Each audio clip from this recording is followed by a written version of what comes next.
This poem, Encounter, from 1936, was written when Czeslaw Milosz was about 25 years old. I first encountered this poem in 1978 in a now long-vanished bookstore when I found a book entitled Bells in Winter by a poet of whom I had never heard, and I remember how this poem brought me to a standstill.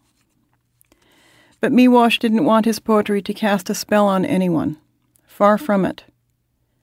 While in the English-speaking world W.H. Auden was writing about art's obligation to disenchant rather than to enchant, to choose truth above intoxication, Milosz in Poland was even more soberly disavowing magic and enchantment as having any role in poetry's pursuit of reality.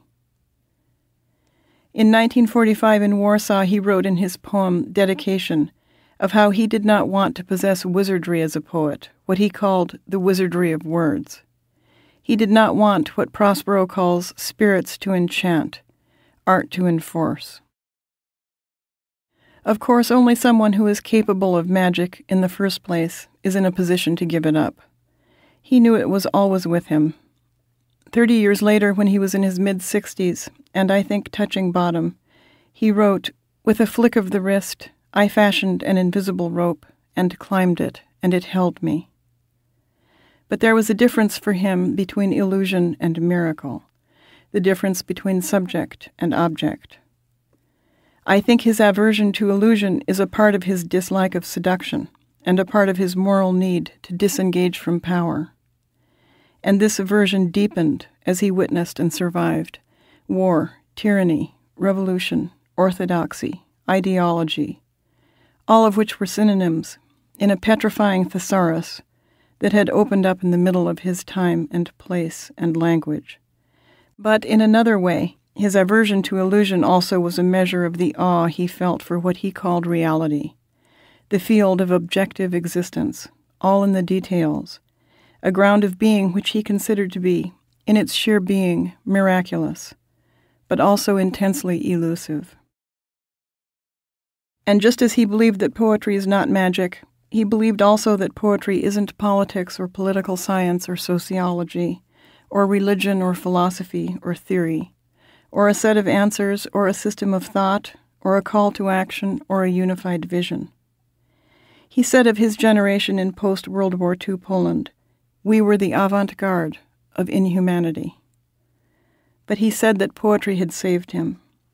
Perhaps he meant that poetry had saved him from all of these things. But then what was poetry for him, if it was none of these? Well, we can see that it was a path through life for him.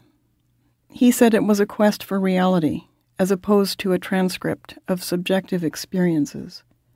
A quest he pursued in myriad ways and in many voices, sometimes as a heterodox mystic, sometimes, he said, as a kind of scientist, sometimes as a student of history, sometimes, he said, as a hunter. And always the object of the quest was unattainable, yet occasionally briefly visible. Here in this poem, Encounter, from 1936, speaking of a renunciation of magic, there is even a rabbit running away and disappearing, as if from a magician whose trick has gotten out of hand, as if the poem is asking, why would we even bother to seek illusion when reality is truly vanishing before our eyes, moment by moment, and when we, as pieces of this reality, are truly vanishing together with it as well. This is translated from Polish by Milosz and Lillian Valley. Encounter. We were riding through frozen fields in a wagon at dawn. A red wing rose in the darkness, and suddenly a hare ran across the road. One of us pointed to it with his hand. That was long ago. Today neither of them is alive, not the hare nor the man who made the gesture. Oh, my love, where are they? Where are they going?